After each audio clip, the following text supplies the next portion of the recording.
The following program is a production of HEW Entertainment and contains views, opinions, commentaries, and content that may offend some subscribers of this show. Listener discretion is advised. It's that time once again for HEW Entertainment Radio. And that's all I got to say about that. Hosted by Jonathan Clarke. You beat the man! You gotta beat the man! Woo! Be sure to join us in the live chat room during the show. Hulkamania is running wild like it's never ran before. Call us on one of our request lines. If you live in the United States, call us at 1-641-985-7800, box number 3729288. If you're from Canada and would like to call us from 1-647-724-4194, box number 3729288. Long distance charges may apply in some areas. I've been the World Heavyweight Champion 10 times. Or you can always drop us a line at MySpace, myspace.com/HEW Entertainment. And you will rest in peace. Emailing us works for you too. Email us hewwrestling@hotmail.com. I am a wrestling god. JBL.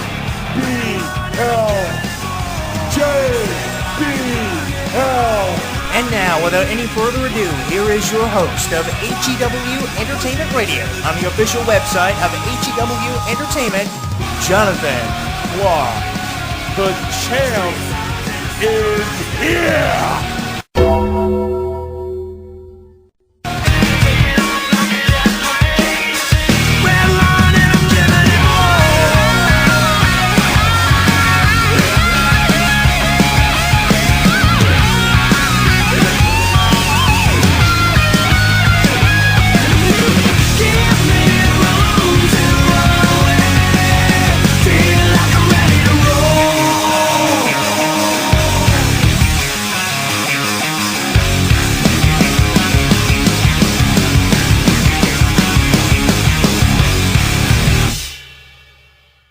Streaming live on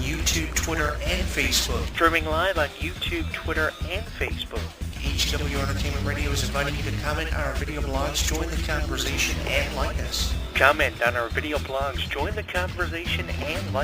So what are you waiting for? Log on and listen now.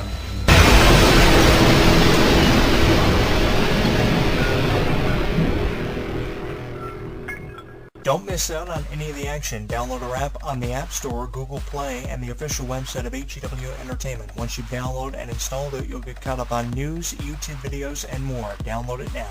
Give it to me.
Use my body to keep you alive.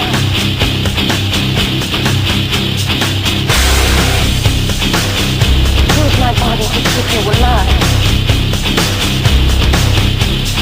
I don't care what you do to me. Use my body to keep you alive.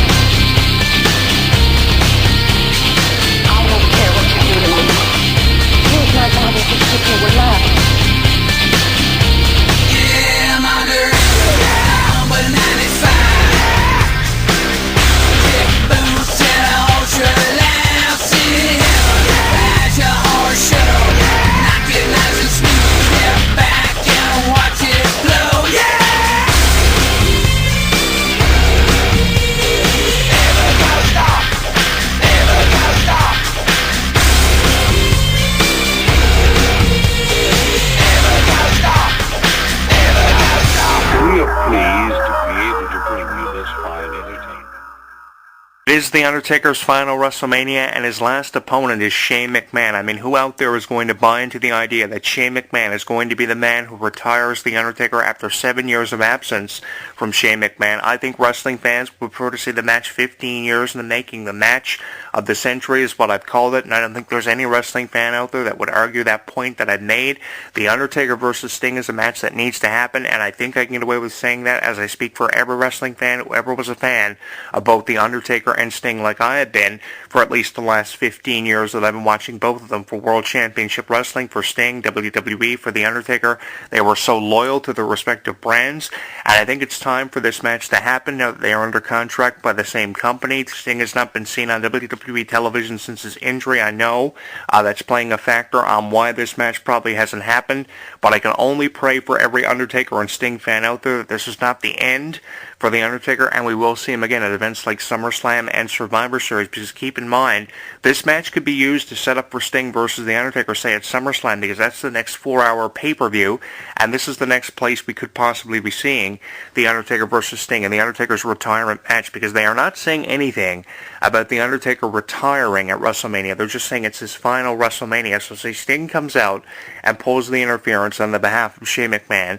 The Undertaker turns around and blames WWE for putting Sting in the Hall of Fame over his legacy, because he believes he's the one who should have went in before Sting ever was considered to be the headline inductee of this year's Hall of Fame induction ceremony, and he blames Sting for taking away his legacy at WrestleMania from him.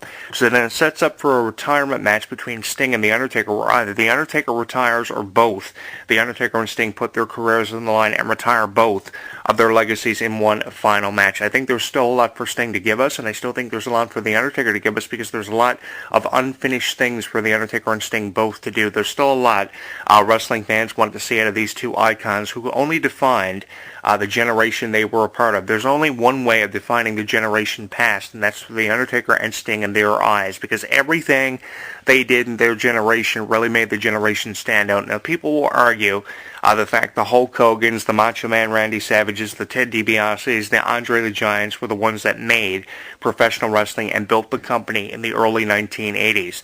But I think if there ever were people who built the wrestling industry, especially in the early 90s, it was definitely The Undertaker and Sting. So why isn't this match happening?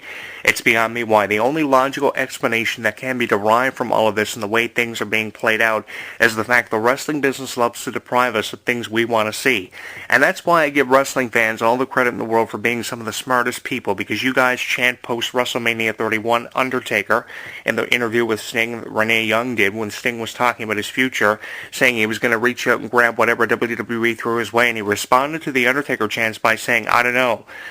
It's almost like in his mind he knew that this match was never going to happen, but I hope that WWE go through with it, because the magnitude of this match would be amazing, because wrestling fans are some of the smartest people in the world. And can you imagine the diversity we'll be seeing and we'll be looking at for The Undertaker versus Sting? Half the fans would be for Sting, the other half of the fans would be for The Undertaker, because they are loyal to the people they love, and that's really something that I admire about wrestling fans. I mean, they could be some of the most beloved wrestlers or some of the most hated wrestlers, and you guys are just fans of them because of how they represent themselves and how they are very different.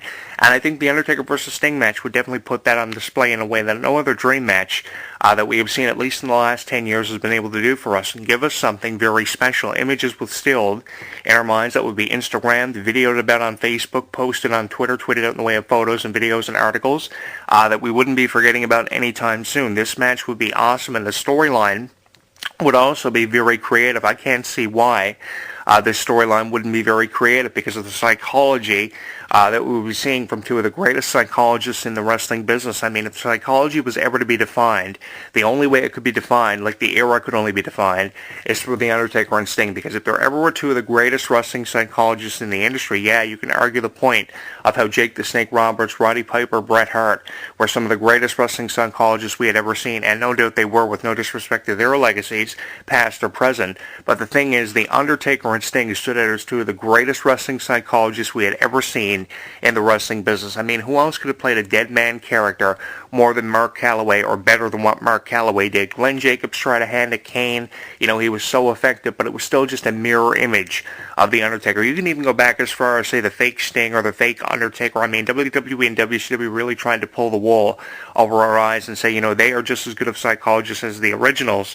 But in my opinion, it was just a desperate way for the two companies to compete against each other, with The Undertaker, of course, having their fake Undertaker and WWE Sting having his fake Sting in WCW. It was just a way of the companies trying to play a game of one-upsmanship. There were really only two definitive psychologists in the business, especially of the 90s, that really assisted the companies in getting in the positions they were in, and that was The Undertaker and Sting. And if not for their contributions to either wrestling organization, you have to wonder, you know, what would have ever became of companies like World Championship Wrestling and ECW and other companies in the territories?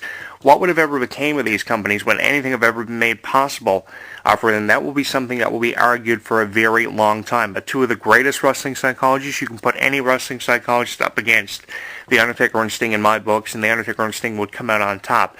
If you haven't already figured it out, I'm a really big Undertaker and Sting